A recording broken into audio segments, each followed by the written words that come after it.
all you beautiful people. I'm Lisa with Living Life with Lisa, and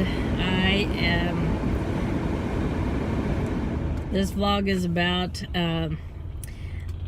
looking at dementia from my point of view as somebody with it. So I have been diagnosed with early on dementia, and I also have 2 copies of the MTHFR gene mutation, and so sometimes that plays havoc with my health also. I also, on top of everything else, need a shoulder surgery and 2 neck surgeries, and I'm putting them all off because I'm afraid of the anesthetic will make my dementia worse. So I'm probably gonna go ahead and do the shoulder surgery just because the pain is getting to the point where I can't handle it much more. Neck, I'm going to wait a little bit. They're going to do the 2 neck surgeries a year apart, so I won't be doing both those at the same time anyway. Today's been kind of a rough day. My youngest, my 10-year-old, was up all night sick, and I actually took a shower yesterday afternoon. It's been less than 24 hours though. I look like I've been through the ringer, but no, I have really bathed.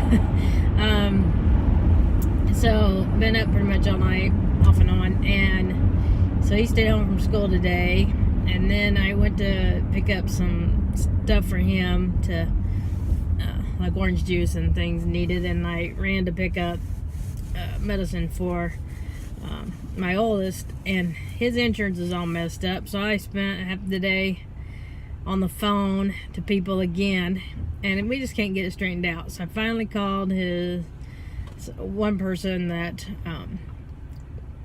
has kind of been with the story since the beginning, and she's taking that ball and running with it, so hopefully we'll get that straightened out, because I can't do it. I am completely overwhelmed today,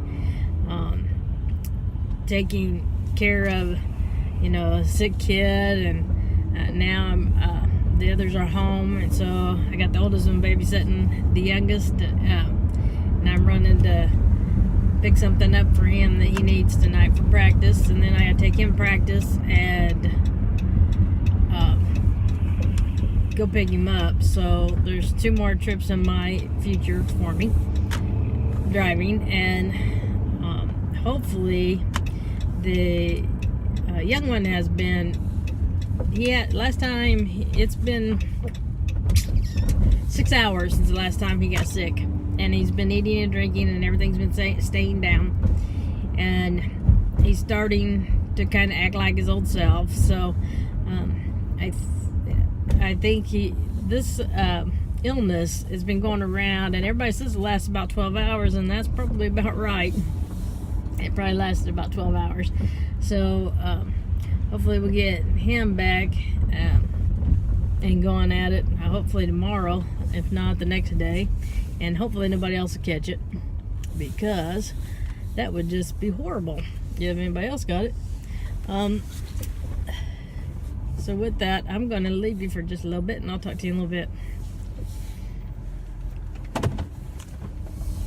So I'm back, and I just want to say thank you to all and welcome to all our new subscribers, and thanks to the ones that have been around since the beginning. Thanks for sticking with me, and thanks for all the comments and support. I don't know how I could do this without you.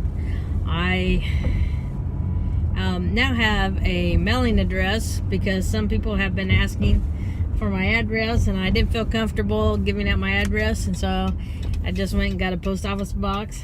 And so you can find my post office box down in the description below, and for those of you that were interested in sending notes or whatever it was that you were wanting, and also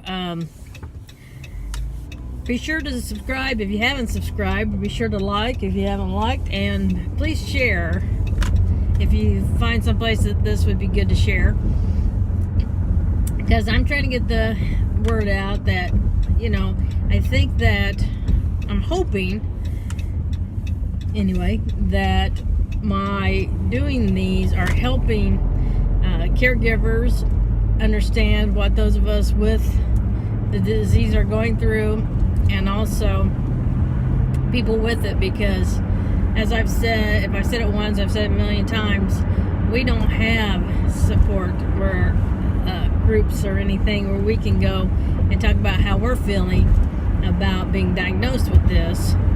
There's not any kind of peer things going on, and so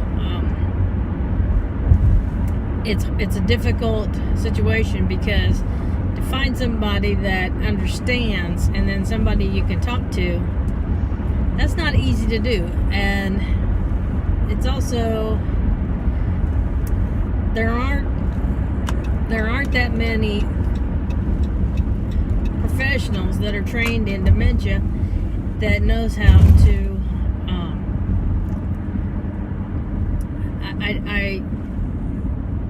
I'm trying to be careful how I say this, because I don't want to say it wrong, but there's a lot of ignorance out there, and we need help in, what to do next. At what point do we need more help and care? At what point is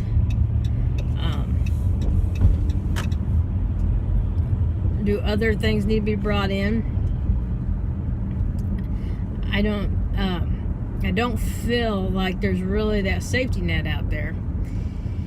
And I really, I'm the caregiver of my children, and I have somebody come in to help take care of me 6 hours a week. And basically what we get done is medication and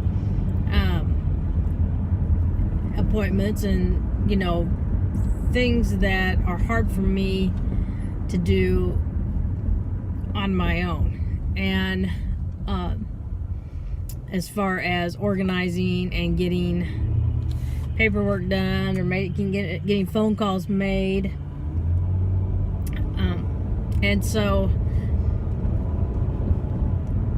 that's helpful. I am finding that it's getting harder in a lot of ways, and it doesn't show really. And I've decided after a couple videos ago to not do any editing. I'm going to edit some from here only because there's long periods of me backing up and driving that don't have anything to do with anything other than I needed to work on backing up and driving and not talking to you.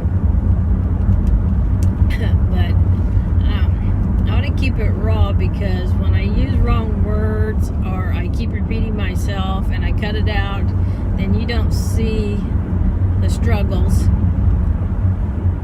that are there. And if I chop it up, you're not getting a realistic picture of how I'm doing. I know if you're a caregiver, you see it in your loved one, and I might be appearing to be more on the ball or something, but it could be too that I am, or that I'm editing this so that some of the truth is getting lost on the editing floor, so to speak. So I've decided, with the support of my MCI group on Facebook, just keep everything raw, keep everything edited, because it shows the true struggle. And I did it in the car because this is the only place today that I've had any alone time, and felt like I could talk without being interrupted. It's hard. I go in my room and I still hear what's going on in the rest of the house, and I get distracted there. If I wait till everybody goes to bed, I'm so tired that it's hard to say much. I don't do a good job of taking you with me through the day, but I don't know what I would show you on most days, because most days I get up, get the boys off, and then go back to bed for a while. And I've been sleeping really hard lately and having bizarre dreams, and that happens to me for two reasons. One, I do that when I'm fighting an illness, and I also do that when I'm trying to process.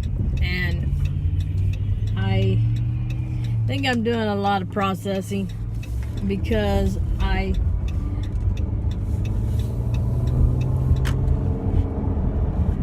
just have a feeling things aren't going as well as I think they're going.